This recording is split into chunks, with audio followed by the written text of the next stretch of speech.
예, 우리 한 목소리로 봉독하겠습니다. 요한 2서 1장 12절 말씀. 내가 너희에게 쓸 것이 많으나 종이와 먹으로 쓰기를 원하지 아니하고 오히려 너희에게 가서 대면하여 말하려 하니 이는 너희 기쁨을 충만하게 하려 함이라. 아멘. 오늘 제목은 생명건 제자와의 만남, 이라는 제목입니다. 제목이 거창하죠? 이따가 설명 들으시면 거창한 게 아니라 축복이구나 이것을 알게 될 겁니다. 저희가 서론으로 두 가지를 살펴볼 텐데 우리가 하나님의 자녀가 맞기 때문에 이제 중요한 것은 어떤 선택을 하거나 어떤 일들을 판단할 때 약간만 복음으로 할 수 있다면 굉장한 하나님의 응답이 나타납니다. 예수님이 그리스도시다. 살아계신 하나님의 아들이십니다. 이 고백에 대한 말씀은 다 알죠. 그런데 우리의 삶 속에서 이 복음의 내용을 가지고 실제로 적용하는 부분을 많이 놓칩니다. 실제로 복음을 이해하고 삶 속에서 적용할 수 있다면 금식기도 100일 한 것보다 더 큰 응답이 우리에게 옵니다. 우리가 참 안타까운 것은 말씀을 많이 들어서 알고는 있지만 실제 적용할 때는 복음이 아닌 경우가 참 많아요. 이 초대교회도 그랬죠. 사도행전에 보면 이방인 고넬료가 베드로를 통해서 복음을 받았는데 초대교회가 반대한 겁니다. 이유가 뭐냐면 할례를 받지 않는 이방인의 집에 가서 어떻게 식사를 할 수 있냐? 이제 그게 문제가 된 거예요. 그러니까 초대교회 성도들이 복음이 없는 게 아니라 이 복음을 적용하는데 그때는 또 삶 속에서는 복음이 아니었던 거죠. 고넬료가 세례를 받고 이렇게 주 앞으로 돌아온 것을 봤을 때 주님께서 부활하셔서 승천하시기 전에 하셨던 말씀이 바로 이런 거구나. 모든 족속에 가라고 했던 말이 이 말이구나. 기뻐해야 될 텐데 오히려 하나님의 말씀을 많이 알고 있는 것처럼 하면서 실제로 적용할 때는 복음이 아닐 때가 참 많죠. 우리가 막 거품을 울고 하나님을 사랑하는 것처럼 하지만 실제로는 뭘 사랑하죠? 돈을 더 사랑하고 실제로는 권력을 더 사랑하고 뭔가 세상에서 편안한 삶을 더 사랑하고 뭐 그게 나쁜 것은 아니지만 복음이 우리에게 적용된다는 것은 뭐죠? 성경 말씀은 여러 가지를 말하고 있는 게 아니라 창세기부터 오늘 요한 2서까지 우리가 보고 있지만 뭘 말하고 있죠? 안 된다는 겁니다. 세상의 내용을 가지고 우리의 노력을 가지고 안 되는 존재다. 이걸 말하고 있죠. 그래서 우리 힘으로 안 되기 때문에 그리스도를 보내셨다. 그 그리스도가 바로 예수시다. 그리스도를 보낼 것인데 오실 메시아를 붙잡아라. 이게 구약이라면 신약 성경은 오신 예수님, 그 예수님이 바로 그리스도라는 사실을 믿을 때 우리에게 상상할 수 없는 하나님이 함께 하시는 영원한 하나님의 축복이 임하게 되는데 이것을 한 번만이라도 제대로 그리스도의 의를 힘입어 믿음으로 누리게 된다면 일평생 흔들리지 않을 것이다. 그리고 부족하지 않을 것이다. 그렇다면 당연히 이 축복을 나만 알아야지 그러지 않겠죠. 어떻게 하면 이 축복을 나에게 가장 가까운 사람부터 전달해 줄 수 있을까? 이 축복을 누리게 할 수 있을까? 이게 이제 고민이겠죠. 그 중심으로 살게 될 것이다. 이걸 말하는 것이 성경입니다. 그런데 실제로 우리의 삶 속에서는 기분 나쁘면 뭐 온데간데 없고요. 화나도 온데간데 없고 어려움을 만나도 하나님의 함께 하시는 이 축복은 온데간데 없는 실제로 적용할 때는 복음이 아닌 것. 그래서 초대교회 이후에 사실상 하나님이 안디옥 교회를 쓰신 이유가 여기에 있는 것 같아요. 그런데 완전히 실력도 있는데 신앙적으로 많은 체험도 있지만 그것을 완전히 내려놓고 다 무너뜨리고 오직 복음 속으로 걸어간 한 사람이 있는데 그 사람이 바로 바울 사도였죠. 그래서 하나님은 바울 사도를 그렇게 쓰실 수밖에 없었던 겁니다. 그러니까 바울 사도의 믿음의 고백도 다 응답이었지만 그러한 중심으로 글을 써도 응답이 없고 움직이는 모든 곳마다 하나님의 응답이 나타났죠. 여러분, 정말 복음으로 가시기를 바랍니다. 우리 후대들에게도 너 그렇게 살아서 되겠냐? 그런 사람 만나서 되겠냐? 그 정도로 공부해서 되겠냐? 성격이 그래서 되겠냐?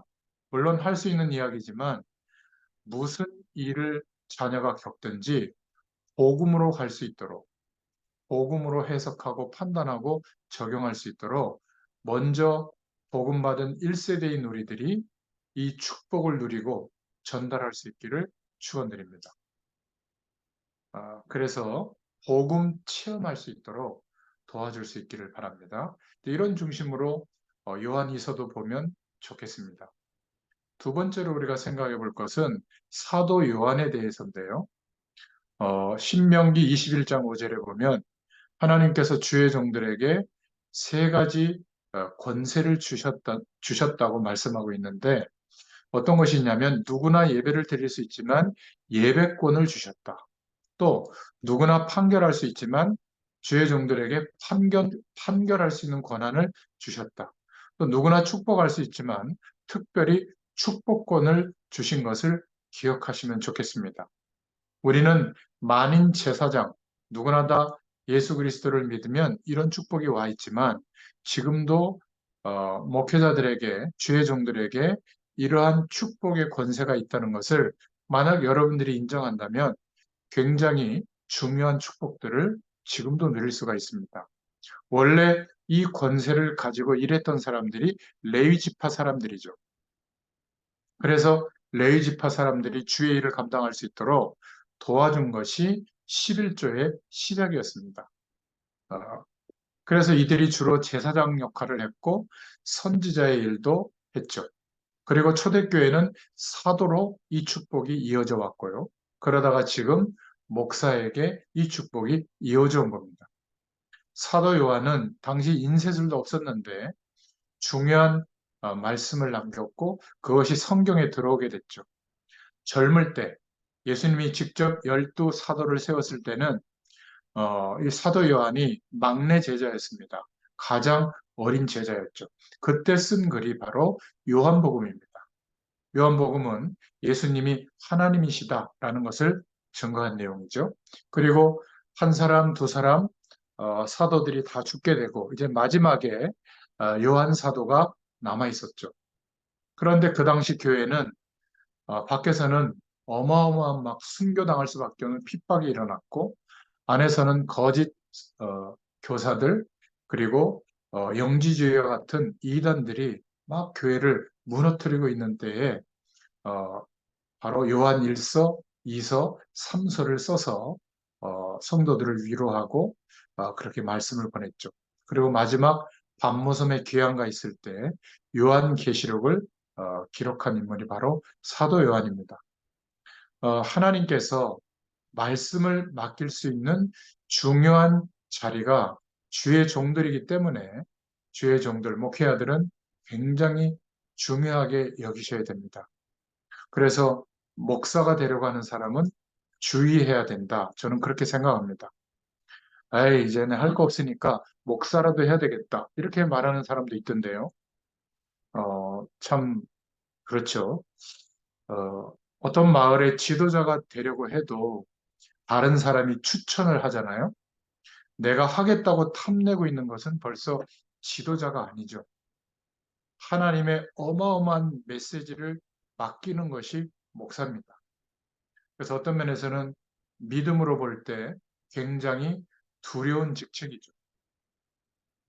어떤 사람들은 목사의 직분을 받고 나서도 삶이 어려운지 대리운전하고 그냥 일하고 목사의 일은 중단하고 있는 분들이 지금 수도권에만 5만 명 이상 된다고 합니다. 또 어떤 분은 남편도 목사고 부인도 목사인 좀 그런 경우도 봤어요. 그 교회는 사모가 없는 교회예요. 다 목사니까. 왜 사모님 목사님이 됐냐고 하니까 남편이 목회하는 꼴이 시원찮아서 내가 제대로 한번 해보려고 했다고 그러더라고요. 이런 식으로 목사의 일을 감당하는 것은 큰 죄입니다. 그렇죠. 그러니까 평신도들이 무시하고 모욕하는 게 이해가 되죠. 평신도들이 주의 종을 볼 때 부족하다고 모욕하지는 않습니다. 너무 하나님의 말씀이 아닌 것을 막 하면 그때는 막 욕하게 되는 거거든요. 하나님이 주시려고 하는 어마어마한 메시지를 담아주고 그것을 심부름하는 게 목회자입니다. 바로 이 당시에도 이단의 세력을 막았다는 것은 그 시대의 위기를 하나님이 막기 위해서 사도들에게, 특히 요한 사도에게 하나님의 말씀을 주신 겁니다. 어, 하나님께서 주시려고 하는 중요한 말씀을 받아서 그 시대에 전달한 것이죠. 저는 개인적으로 아무리 생각해 봐도 목사의 자격, 그 자격이 없는 것 같아요. 저희 아버지가 저를 낳을 때 서원 기도를 하시고 목사가 되라고 기도하셨기 때문에 하나님이 이리저리 몰아붙여가지고 목사가 되었지만 지금도 생각하면 자격은 저는 충분히 않다고 봅니다. 정말 주의 은혜로 목회자가 됐고 또 여러분들처럼 기도해 주셔서 제가 지금까지도 정말 현장에서 말씀을, 복음을 계속 전달하는 목회자로 서 있을 수가 있는 것 같아요. 한 30여 년 가까이, 물론 뭐, 단임 목회를, 교회를 개척해서 단임 목회라는 게 좋은 거죠. 근데, 그렇게 많은 목회자들이 있는데, 막상 제가 현장에서 이렇게 말씀을 전해보니까, 아직 대다수의 사람들은 예수 믿어도 복음이 뭔지를 잘 모르고, 알아도 적용이 안 돼요. 또 눈에 보이는 육신적인 복만 기대하고 있지 그리스도로 말미암아 이 영원한 축복이 회복되어졌는데도 그것은 기대하지도 못해요. 그래서 이 축복을 나만이라도 전해주자 이런 마음으로 출발을 했는데 지금 30년 가까이는 아직도 지치지 않고 순종하고 있는 것 같습니다. 이렇게 된 것은 하나님이 도와주신 은혜도 크지만 또 한편으로는 제가 이렇게 말씀 전하러 가는데 어, 경제적인 부분이 부족해서 말씀 전하는 심부름을 못한 적은 없거든요. 바로 여러분들처럼 귀한 분들이 또 기도해 주시고 또 말씀 심부름할 수 있도록 헌신해 주셔서 오늘도 그 축복 속에서 제가 인도받고 있다고 생각하면 좀 죄송하기도 하고 감사하기도 하고 그렇습니다. 어떻게 우리가 나는 목사다 이런 자격이 될 수가 있겠습니까? 그죠? 어떤 사람은 에이, 네, 목사님 겪어보니까 더러워가지고 말이야. 에이, 내가 그냥 목사 해야 되겠다고 막 신학교 가는 분도 있는데 한국교회가 바로 목회자에 대한 생각을 이상하게 하게 되는 데서부터 문제가 오게 된 줄로 저는 생각합니다. 다른 것은 몰라도 특히 하나님의 말씀을 받아서 심부름하는 목사는 아무렇게나 세워지거나 세우면 안 되는 줄로 믿습니다. 지금 한국에 제가 벌써 이것도 한참 전에 조사한 건데, 신학교가 200개가 넘어요. 그러면 매년 그 200개라는 신학교에서 주의 종들을 많이 배출하겠죠? 그러면 목사들이 치이는 겁니다.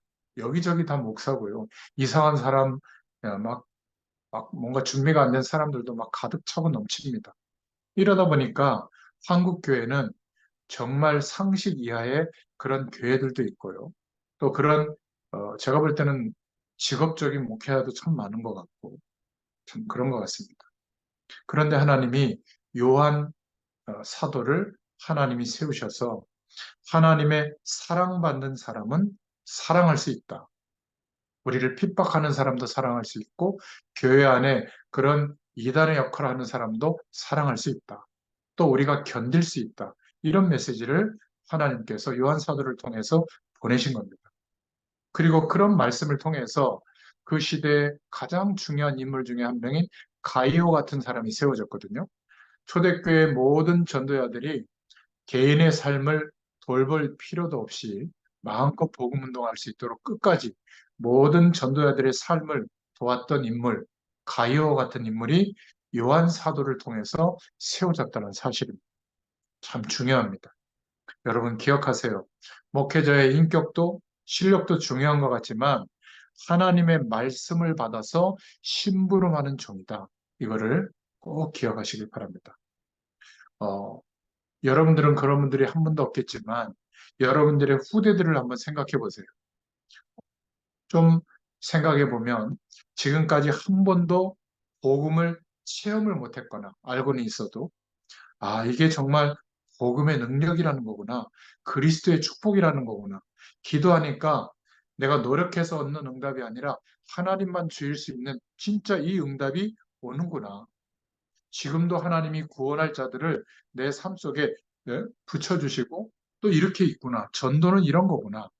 이러한 축복들을 한 번도 체험하지 못하고 학교를 마치고 사회생활 속에 뛰어들어가는 후대들이 많습니다. 한 번만 이런 축복들을 이해하고 체험해도 일평생 흔들리지 않거든요. 공부 열심히 해라. 좋은 사람 만나라. 성공해야 된다. 성실해라. 최선을 다해라. 많은 이야기를 우리가 후대들에게 해주었지만 내가 지금 이 축복을 누리고 있는 복음에 대한 체험, 기도 응답, 전도에 대한 축복 이런 것들을 우리 후대들이 한 번도 경험하지 못했다면 반드시 살아가면서 어려움들이 닥쳤을 때 하나님이 이 어려움을 통해 주시는 하나님의 음성이 뭘까?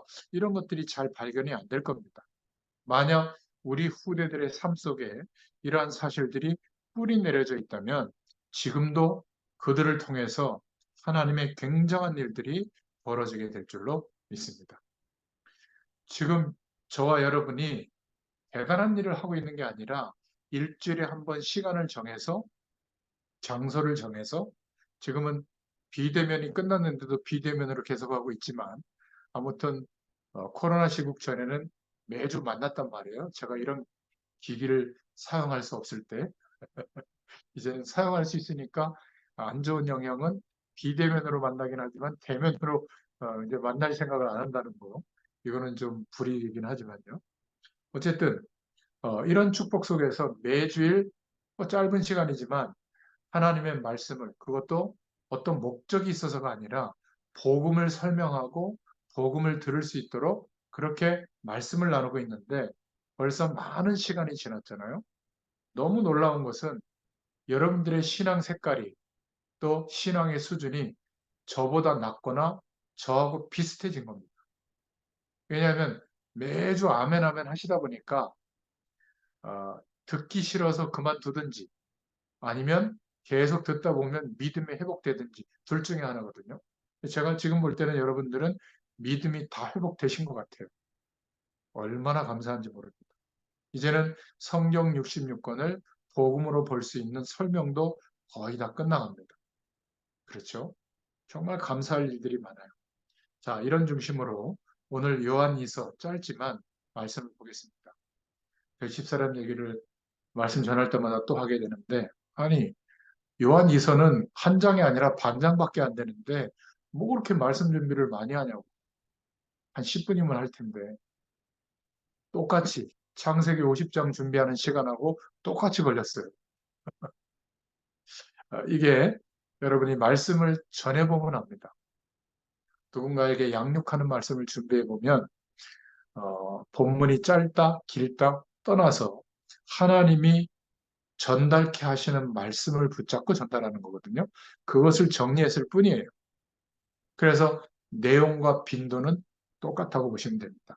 자, 첫 번째 우리 기도 제목은 사도 요한을 먼저 이해해 보겠습니다. 아까도 잠깐 살펴봤지만 사도 요한은 AD 85년에서 90년경에 예수님은 하나님이시다. 이 사실을 알리기 위해서 요한복음을 썼고요. 95년경에는 사랑과 진리에 대해 알려주기 위해서 요한 1서, 2서, 3서를 썼습니다. 또 95년부터 96년경에는 처음과 끝이 되시는 알파와 오메가가 되시는 예수님에 관해서 증거하기 위해서 환상을 본 내용을 요한계시록으로 썼죠. 기록한 목적은 더 이상 이단에게 속지 말고 요한일서를 통해서는 그리스도의 사랑에 대해서 알도록 실천하도록 기록했고요. 요한이서는 이단에게 속지 말고 진리에 대해서 정확하게 알라 이렇게 기록했고 요한 3서의 말씀은 아까 말씀드렸던 가이오를 격려하고 사도들을 무시하는 디오드레베를 경고하기 위해서 기록한 내용이 요한 3서입니다. 자, 그렇다면 요한이 기록했던 당시의 현장은 어땠는가? 요한 1서의 내용을 기록할 때는 교회 안에 어, 아주 극단적 이원론이죠. 영적인 것만 중요하고 육신의 삶은 상관없다. 하나님의 말씀보다 직접 받은 계시의 말, 나의 말을 따르라. 뭐 이런 사람들이거든요. 영지주의가 확산되고 있었을 때 요한일서를 기록한 겁니다. 요한일서는 교회 안에 틀린 복음이 아닌 가르침들을 가르치는 거짓 선지자가 초대교회들을 순례하면서 거짓된 말씀을 전파했기 때문에 진리에 대해서 정확히 하려고 기록한 내용이 요한일서 오늘 보고 있는 내용이고요. 전도자를 비난하는 그런 현장에 대해서 요한 3서 가요 같은 인물을 세우면서 이렇게 말씀을 전한 것이 요한 3서입니다. 그러면 우리가 무엇이 중요한 것인지를 말씀을 통해서 배워야 하잖아요. 요한 1서는 하나님의 사랑을 받은 사람은 다른 사람을 사랑할 수 있다. 이것을 강조했고, 요한 2서는 사도 요한이 보냈던 글은 전부 하나님의 일꾼들을 세우는 전도지와 같은 편지였습니다. 그리고 요한 3서는 가이오와 같은 하나님의 사람 한 명이, 제자 한 명이 세워지는 그것의 중요성을 알아야 한다. 이런 면에서 전달했던 말씀이죠. 자, 그러면 두 번째로 우리가 요한 2서를 통해서 붙잡을 기도 제목은 복음의 사람을 만나는 것이 만남 중에 최고 축복이라는 것을 말하고 있습니다. 우리 후대들에게, 다음 세대에게 정말 전달해야 될 축복이 뭐냐면 하나님의 은혜 안에서 비전을 갖게 되도록 도와야 될 줄로 믿습니다. 꿈이 뭐냐? 이러면 대부분 나는 사장이 되겠다. 의사가 되겠다. 요즘 애들은 건물주가 되겠다. 그러더라고요. 그거는 그냥 내가 세상을 살아가는 돈 버는 어떤 직업을 말하는 거고요. 꿈은 그런 직업을 내가 가지려고 하는 이유예요. 돈을 벌려고 하는 이유. 내가 오늘을 사는 이유지. 내가 의사가 돼가지고 환자들을 막 통해가지고 돈 버는 게 의사 되는 이유라면 그거는 그냥 반려견보다 못한 겁니다. 그냥 세상 살이를 하는 거죠. 그죠? 내가 오늘도 아침부터 일어나 지금까지 시간을 보내고 살았는데 나의 꿈 때문에 하나님이 깨닫게 하신 비전 때문에 어떨 때는 견디기도 하고 어떨 때는 도전하기도 하고 이러는 것이지 비전이 형성되지 않았다면 그냥 세상 풍파에 끌려다닐 뿐이에요. 세상 살이만 하는 겁니다. 내 인생에 일어나는 일들 뒤치다거리만 하고 있는 거죠. 그래서 모세는 어머니 품에서 꿈을 꾸게 됐고 요셉은 어릴 때 아버지와 같이 어, 하나님이 주신 꿈 그것을 통해서 세계봉화의 비전을 만들어간 겁니다. 복음이 확실하고 복음을 제대로 가진 사람이 하나님이 주시는 비전을 정말 가지면 이때부터 복음을 가지는 사람과 복음이 필요한 사람, 복음을 가진 사람과의 만남의 축복이 일어납니다.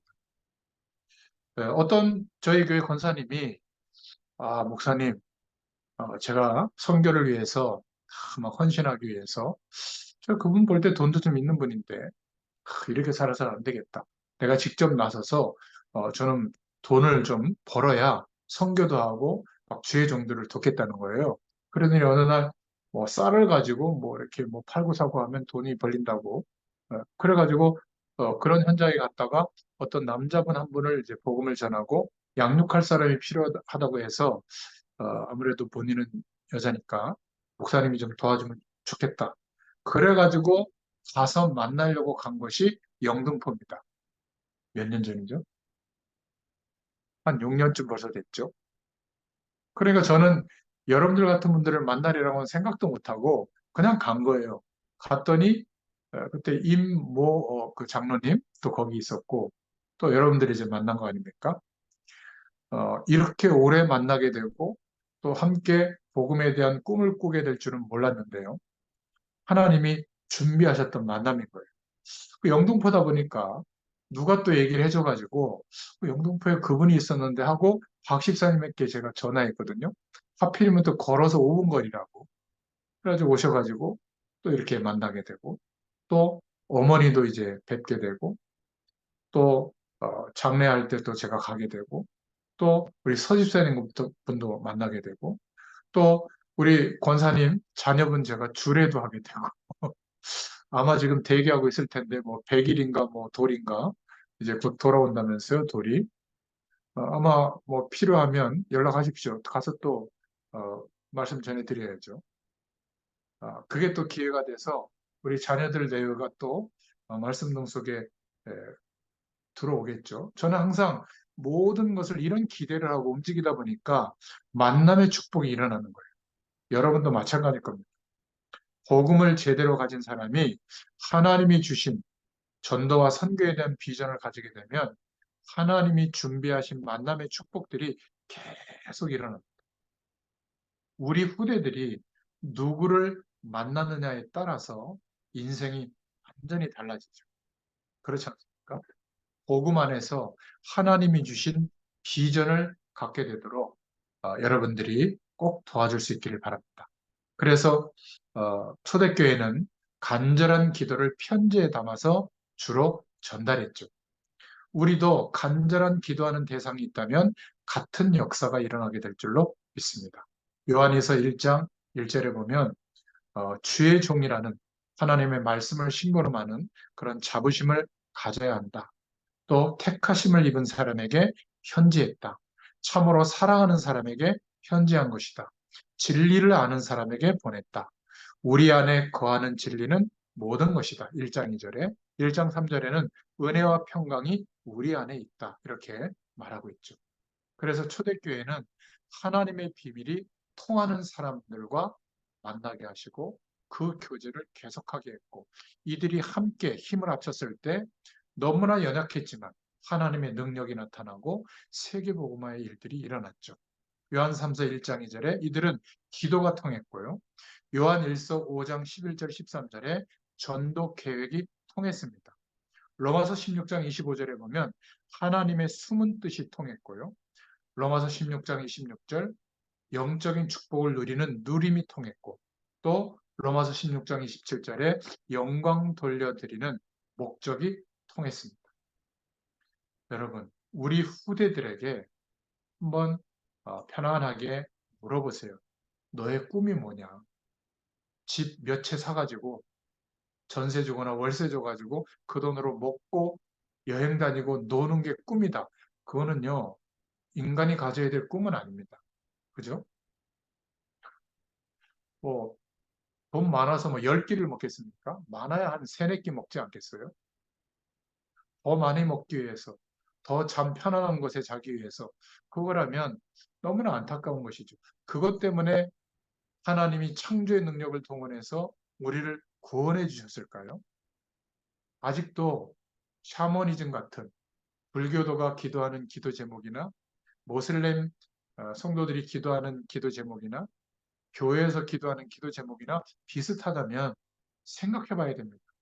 제가 여러분에게 질문하고 싶어요. 여러분의 꿈은 뭡니까? 하나님이 내게 주신 비전이 뭡니까? 정말 그것이 하나님이 내게 주신 비전이라고 확정이 됐다면 그 비전을 꿈꾸면서 오늘을 살 거예요.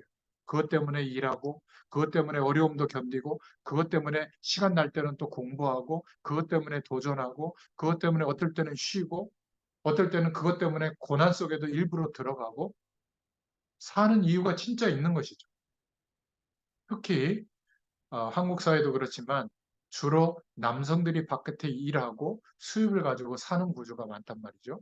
근데 요즘은 어, 뭐 거의 남녀가 동일하게 일하잖아요. 그런데도 여전히 남자일 여자일이 따로 있는 걸 보면 참 아직도 유교 사회에서 못 벗어난 것 같아요. 유럽은 이미 그런 게 없습니다. 아무튼 대부분의 한국의 50대, 60대 넘어가는 중년 여성분들은 그냥 아이들 키우고 남편 뒷바라지하고 가정을 돌보고 식사 담당하고 이러다 보니까 50, 60 됐거든요. 근데 자녀도 빠르면 벌써 독립했고, 그죠? 이제 더 이상 남편도 아내를 20대처럼 찾지 않아요. 그렇지 않습니까? 아유, 막 이렇게 무시하기나 하고 말이죠. 그러니까 뒷바라지 하다가 끝나는 인생일 것 같으면 우울증 옵니다. 이제 드디어, 이제 드디어 내가 꿈꿨던 꿈을 실현할 수 있는 시간이 온 거예요. 그렇잖아요? 아니, 꼭 남자분들 밥 차려줘야 됩니까? 아니, 남자들도 차려 먹을 수 있죠. 준비만 해놓으면. 저도 차려 먹는데요, 뭐, 집에서. 설거지도 하고. 이제는 더 이상 희생 안 하셔도 됩니다. 희생하지 말라는 게 아니라, 그것은 내 꿈을 이루는 희생이 아니라, 그냥 그렇게 살아온 겁니다. 그럼 어느 날, 며느리 가지고 들들 볶든지, 손주 가지고 들들 볶든지, 같이 늙어가는데 남편과 아내 서로 막 귀찮게 하든지, 이렇게 됩니다. 여러분, 이제 나를 향한 하나님의 비전을 실현하는 일을 하세요. 그것 때문에 운동도 하고, 그것 때문에 뭐 좋은 곳도 가서 보시고, 그것 때문에 공부도 하고, 어떨 때는 그것 때문에 뭐 경제 활동도 하고, 이게 의미가 있는 것이지. 그렇지 않으면요, 분명히 어려움이 옵니다. 더 이상 이제 서로를 도와줘야 될 나이는 지났잖아요. 그죠? 그렇지 않습니까? 오늘 기도 제목으로 삼으시고 우리 자신부터 질문해 보세요. 내게 하나님이 주신 비전과 꿈이 제대로 확신되게 있다. 그러면 자녀들에게 그게 전달이 돼. 아, 나도 뭐 여건과 조건과 관계없이 하나님 주신 저 꿈을 향해서 비전을 향해서 도전해야 되겠다. 그것 때문에 가정의 색깔과 분위기와 목표도 그렇게 맞춰야 되겠다. 그러면요, 모든 사람들이 지향하는 이뻐야 된다, 멋있어야 된다, 돈 많아야 된다, 좋은 대학 나와야 된다, 좋은 사람 만나야 된다. 꼭 그렇지 않아도 돼요. 개인의 인생은 다 다릅니다. 속도도 다르고, 또 추구하는 것도 다르고, 하나님이 주신 달란트도 다 다르거든요. 여러분 꼭 기억할 수 있기를 바랍니다. 교회와 말씀과 제자와의 만남의 축복이 얼마나 큰지 이것을 이해하라고 요한 이서의 말씀을 주신 겁니다. 세 번째는 복음을 막는 사람들을 조심하라고 말하고 있습니다. 특히 1장 4절부터 8절에 말하고 있죠. 미혹하는 자가 많다. 그죠? 여기서 꼭 기억해야 될 것은 어릴 때 우리 후대들을 보면 아주 뭔가 마음의 폭이 좁고 경쟁심이 심하고 시기 질투가 많고 이기심이 많고 좀 배려하는 것보다는 자기의 유익, 자기만 생각하는 이렇게 큰 친구들이 있거든요. 이런 사람들이 예수님 믿고 신앙생활해도 거의 다 이단에 빠지게 됩니다. 그것도 아주 비상식적인 이단에 빠질 가능성이 많아요. 이런 것을 고쳐주려면 복음의 풍성한 축복, 하나님의 이 놀라운 은혜가 사랑이 경험돼야 되거든요. 참 신기한 것은 이런 사람들은 복음을 아예 공격적으로 가로막는 이상한 단체에 빠집니다. 어릴 때 치유되지 못했기 때문에 그렇거든요. 초대교회도 보면 주로 유대인 같은 사상들이 그래서 나온 겁니다. 유대인 사상은 절대 복음이 아니에요. 그 첫 번째가 선민 사상입니다. 하나님이 우리 민족을 택해 주셨다. 여기까지는 좋죠. 근데 다른 민족은 안 택했다. 저것들은 짐승과도 같다. 굉장히 교만합니다. 여러분, 우리도 그럴 경우가 있어요. 나는 하나님의 택함을 받은 백성이다. 여기까지는 아멘인데, 저 불신자들은 죽어야 된다. 저 빨갱이들은 죽어야 되고, 동성연애하는 사람들은 죽어야 된다. 죽어야 됩니까? 죽여야 됩니까? 아니에요. 사랑의 대상이 돼야 돼요. 하나님의 사랑이 그들에게도 전달돼야 될 대상이지, 미워하고 적개심을 가져도 마땅한 대상이 돼야 된다? 아닙니다.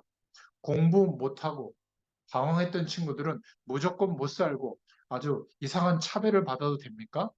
아니에요. 그들도 하나님의 사랑을 똑같이 받아야 돼요. 반대로 열심히 살고 최선을 다하고 성실하게 산 사람은 하나님의 사랑과 축복을 더 많이 받아야 됩니까? 아니에요. 하나님의 기준은 딱 하나입니다.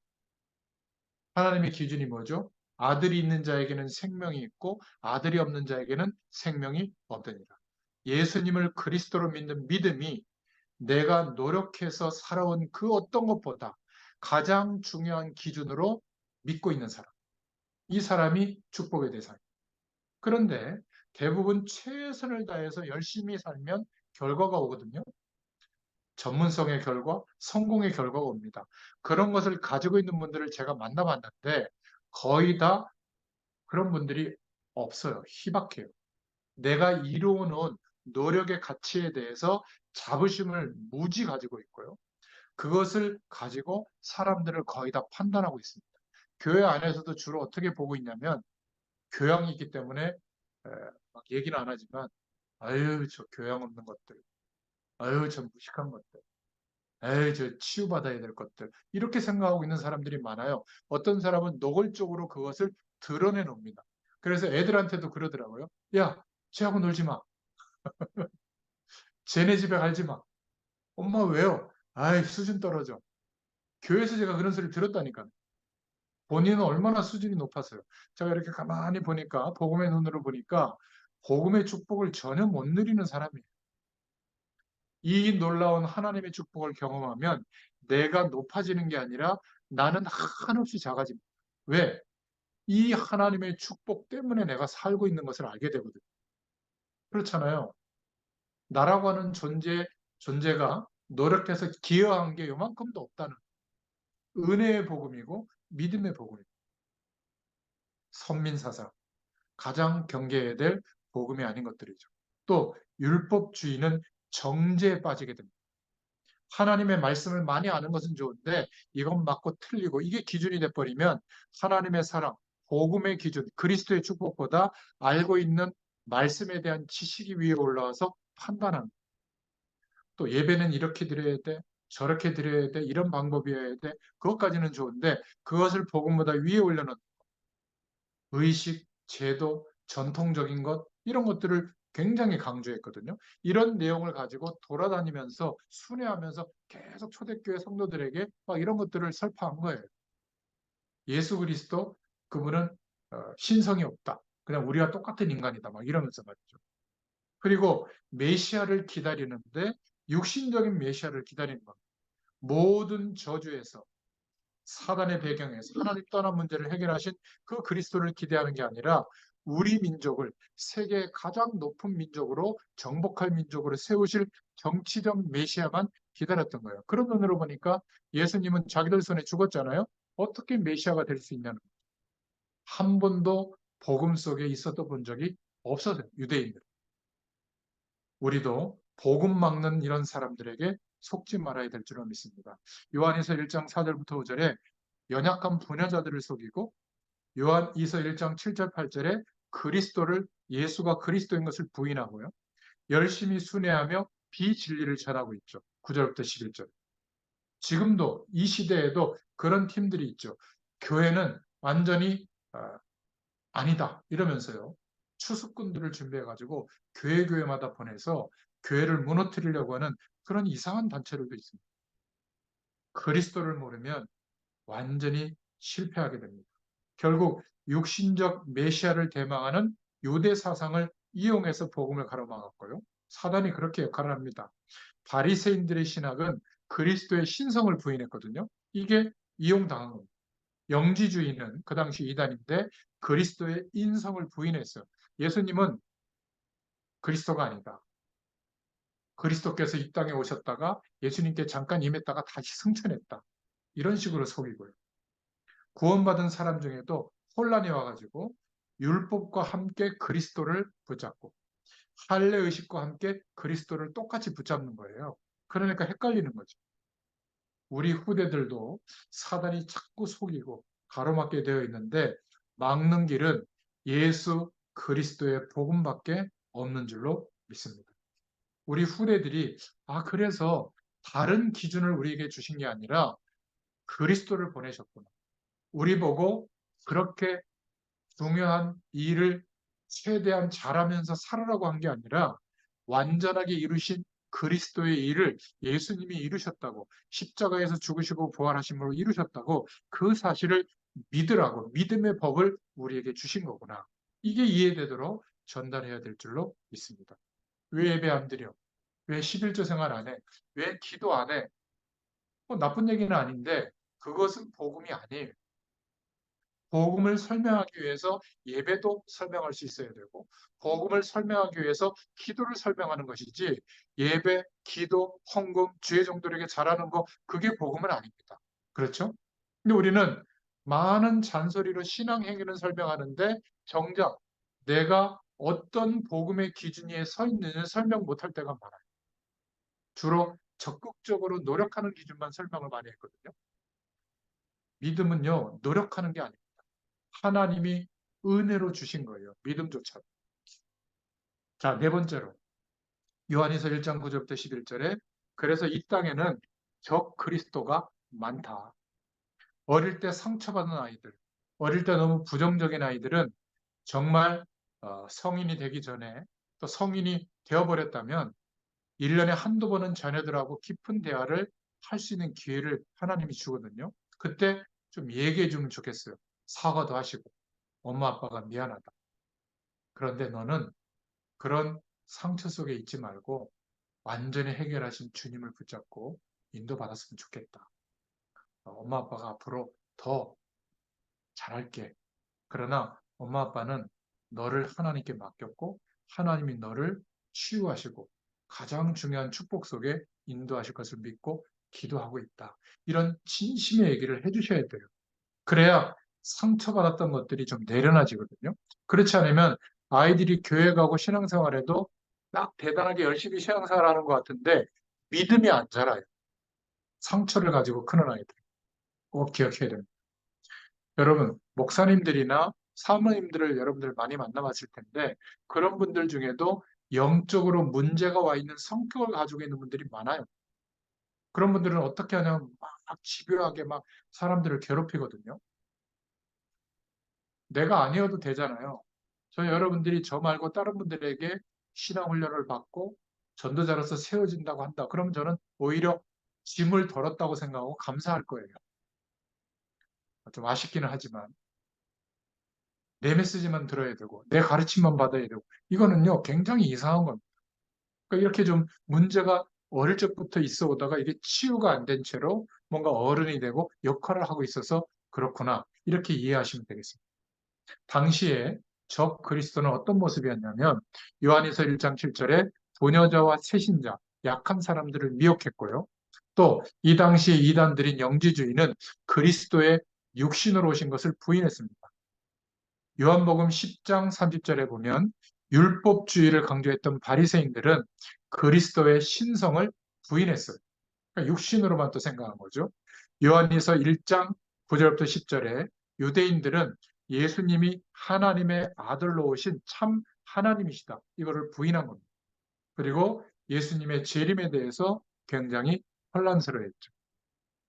우리도 마찬가지지만 우리 후대들이 복음의 뿌리가 내려지지 않으면 어느 날 한 번에 무너지게 됩니다.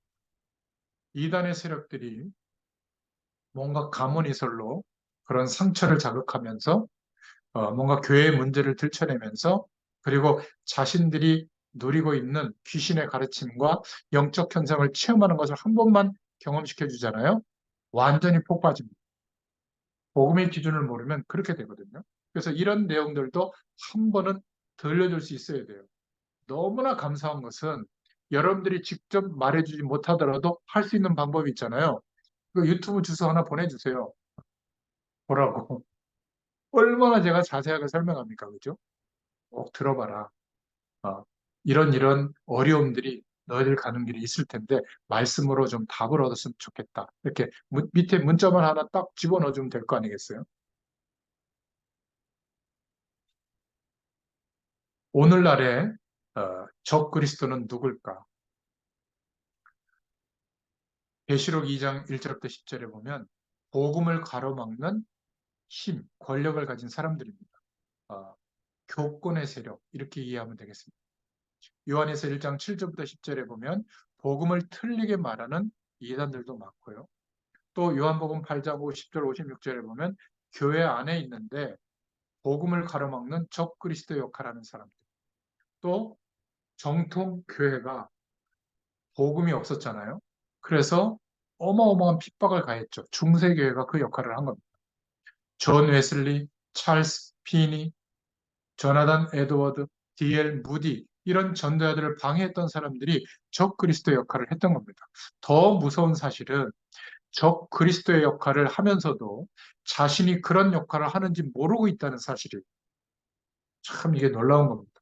유대인들이 자신이 적 그리스도 역할을 하는지를 모르고 아주 악랄하게 그렇게 초대교회 전도자들, 초대교인들을 괴롭혔죠. 어떻게 됐습니까? 그들이 40년 동안 세웠던 예루살렘 성전은 파괴되어졌고 지금도 세우려고 하는데 예루살렘 그 안에 세 가지 종교가 이렇게 협약을 맺어가지고 유대인들이 자기들의 성전을 못 져요, 아직도. 예수님이 그렇게 말씀하셨잖아요. 돌 위에 돌 하나도 놓이지 못할 것이다. 백성들은 수천 년 동안 유리방황하다가 지금 국가를 세웠지만 화였고죠, 화였고, 중동의 화였. 중세교회는 자신들이 적그리스도 역할을 하는지 몰랐죠. 중세시대가 가장 전쟁이 많았고, 중세시대가 가장 막그 전염병, 어마어마한 기근, 재앙이 막 덮쳤습니다. 이러한 사실들을 우리가 기억해야 됩니다. 자, 그럼 마지막 다섯 번째로 요한에서 1장 12절 13절에 생명건 제자가 뭉치면 우리의 현장, 세계는 변화될 줄로 믿습니다.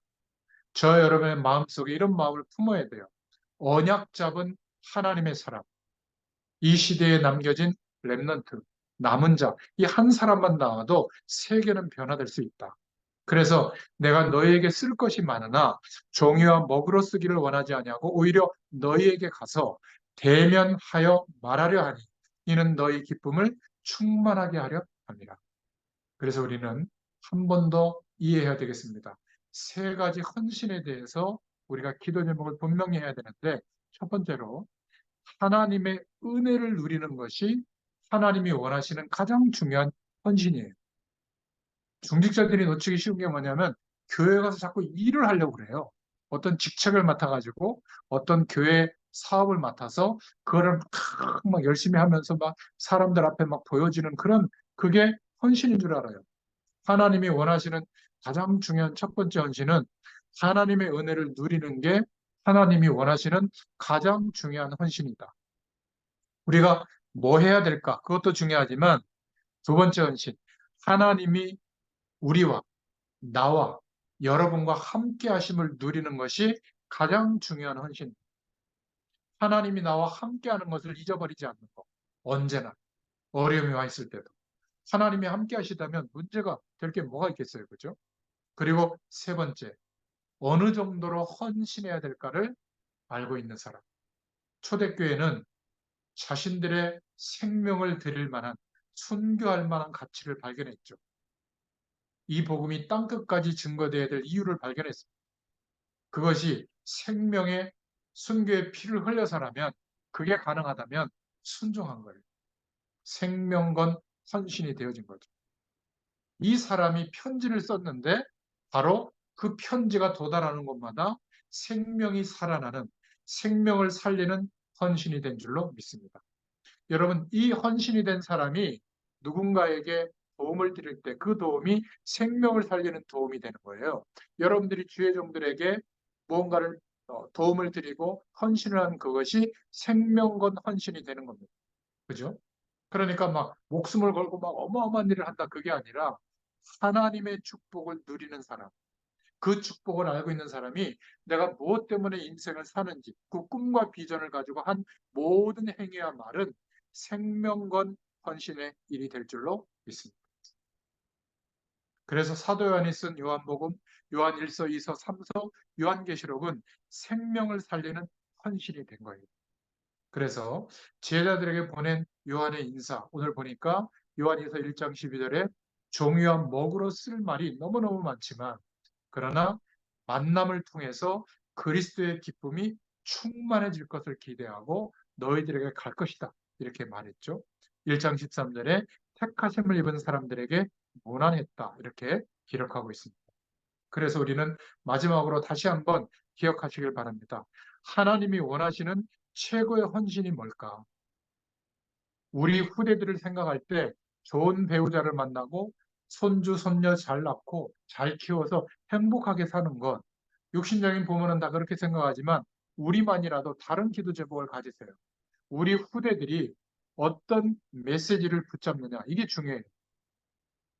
잘 먹고 잘 살기 위한 메시지는 샤머니즘입니다. 하나님의 말씀을 우리가 보고 있지만 전부 그런 내용이 없어요. 그거는 하나님이 때를 따라 돕는 은혜로 보장되어 있는 거예요. 우리가 누구인지, 무엇을 위해서 어떻게 살아야 할지를 아는 것.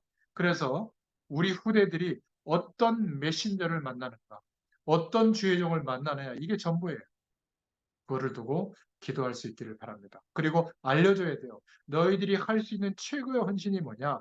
우리가 인생을 살아가는데 최고의 헌신이 뭐냐? 제자를 찾고 확립하고 세우고 파송하는 거다. 제가 한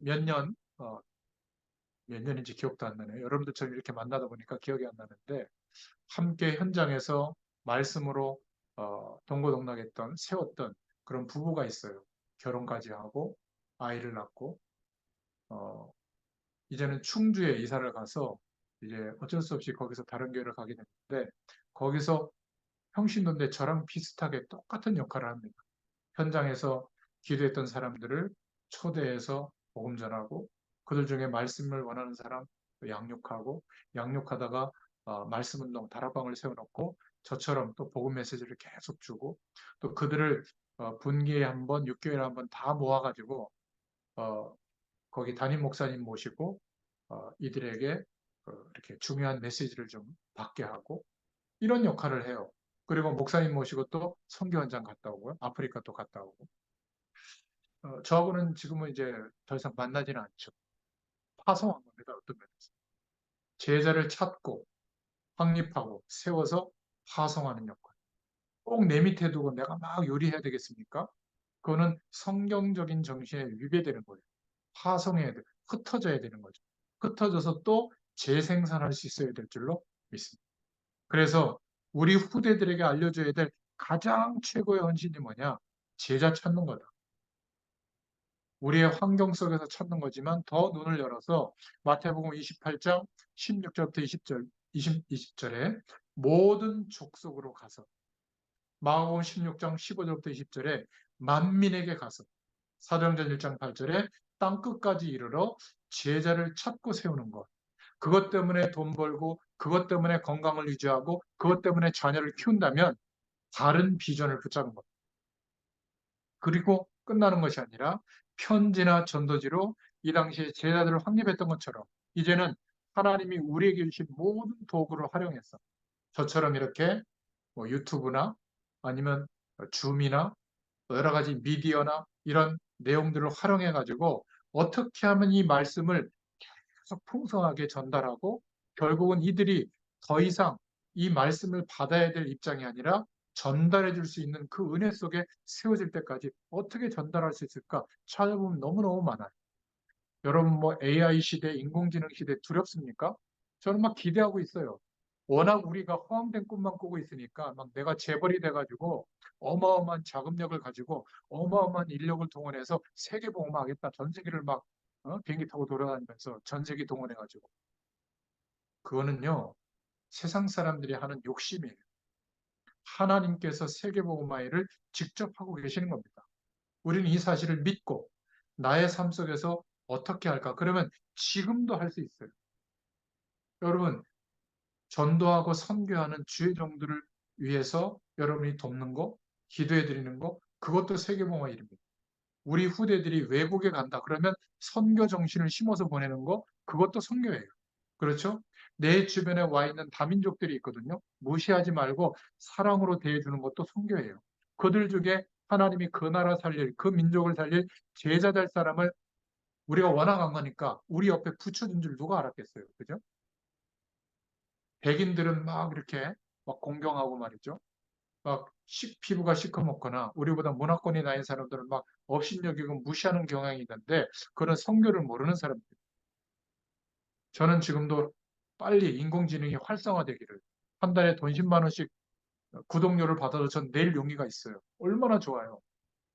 제가 음성으로 어, 야, 이 삼성폰에 들어있는 인공지능아, 이 저기 아프리카 말로, 프랑스 말로 그 나라 문화적 언어로 재해석해서 이 영상으로 내가 한 메시지를 이제 네가 영상으로 만들어서 아예 거기다가 전달해줘라. 그러면 이 AI가요, 이제는 자기가 영상을 막 그 나라 말로, 제가 지금 말하고 있는 이 음성 그대로 그 나라 말로 그냥 직역만 하는 게 아니라 의역을 해가지고 영상을 만들어서 딱 보내줍니다. 이게 얼마나 좋아요. 혼자서도 얼마나 얼마든지 세계에 영향을 줄 수 있는 천재들을 동원해서 그 시스템과 내용을 다 만들어 놨어요. 쓰기만 하면 되도록. 이제는 여러분, 박사학위 받을 공부 그렇게 하셔야 될 분들은 하셔야 되지만, 그렇게 안 하셔도 됩니다. 어떻게 하면 이거를 쓸 수 있을까? 여러분, 이 스마트폰이 처음 나올 때 다 못 썼잖아요. 젊은 세대들만 좀 썼지. 이제는 스마트폰으로 돈 보내시죠? 스마트폰으로 막 다 소통하죠? 이 핸드폰으로 영상도 들어가서 보죠? 또 만들어서 올리기도 하죠? 그죠? 이제는 막 80세 넘으신 할머니들도 줌으로 다 보시고 은혜 받아요. 그렇듯이 뭐 인공지능 그것 때문에 직업을 잃어버린다. 천만에요. 오히려 그런 훌륭한 도구가 장착되면 사용할 수 있으면 더 편리하게 더 많은 일을 하게 될 줄로 믿습니다. 단, 공부하셔야 돼요. 어떻게 해요? 물어보세요. 유튜브에 사용 설명 다 나와요. 그거 보면 됩니다. 그거 볼 시간이 없다고요? 드라마 몇 편 안 보면 돼요. 맛집 좀 안 가면 되고요. 여행 좀 안 가면 됩니다. 얼마든지 시간이 있어요. 정말 나에게 꿈이 세계복음화가 맞다면 하나님이 될 수 있도록 완전하게 준비하신 것들이 보이게 될 줄로 믿습니다. 디모데후서 2장 2절에 증인된 제자를 파송하는 축복이 있기를 축원드립니다. 언제요? 학교 다니는 동안에, 우리 후대들이 군 생활하는 동안에, 여러분들이 직장을 옮기기 전 그 직장 생활하는 동안에 그 가운데 있는 제자를 찾는 것. 이게 내가 직장 생활한 이유가 된다면 찾게 됩니다. 해외에 가서 유학하거나 해외에 가서 살 때 그 현장에 준비한 제자를 찾게 되도록 찾고 확립하고 파송하는 것. 어디에서요? 저처럼 우리 이 가정처럼 여러분들의 집에서 얼마든지 가능해요. 우리 권사님도 부천에서 부천 뭐 멀리도 않습니다. 기도하세요. 하나님, 우리 가정이 지금까지도 하나님의 은혜로 여기까지 나왔는데 우리 집에서 말씀 운동할 수 있게 해달라고. 집 뭐 남루하다 그런 거 신경 쓰지 마세요. 그런 것 때문에 오고 안 올 사람은 안 오는 게 좋고요. 하나님이 내 현장, 내가 삶을 사는 그 거점 있는 현장에 나를 통해서 복음이 전달될 사람만 부르세요. 그럼 될 거 아닙니까? 저한테 한번 오라고 해보세요. 가나안 가. 갑니다. 제가 못 가면 장로님을 보내든지 이화석 권사님을 보내든지 할 테니까 여러분 말씀 운동 시작하셔야 돼요. 성경적 전도 방법은 이거예요. 너무 쉽기 때문에 아무나 할 수가 없어요. 한두 번은 할 수 있어도 지속하려면 성령 충만을 받아야 되는 겁니다. 우리 박 집사님 집에도, 박 집사님 일터에도 또 서 집사님 집에도 이런 축복이 있기를 축원드립니다. 여러분, 우리 후대들에게 무엇을 유산으로 남겨줄 겁니까? 그죠? 이것을 두고 기도할 수 있기를 축원드립니다. 하나님 감사합니다. 요한 이서의 짧은 말씀이지만 그 시대를 바라볼 때 너무나 중요한 전도자의 음성을 들을 수가 있고 이 말씀을 통해서 우리에게 말씀하시는 주의 음성을 듣게 하심을 감사합니다. 한 주일 동안에도 승리하게 하여 주시고 이제 새로운 삶을 주의 말씀과 은혜로 우리가 살아가야 될 분명한 이유와 비전을 가지고 나아갈 때에 하나님께서 우리 현장에 예배하신 복음을 사랑하는 생명 건 제자들과의 만남이 있게 되도록 역사하실 줄 믿습니다. 감사드리며 예수님의 이름으로 간절히 축복하옵고 기도하옵나이다. 아멘. 감사합니다.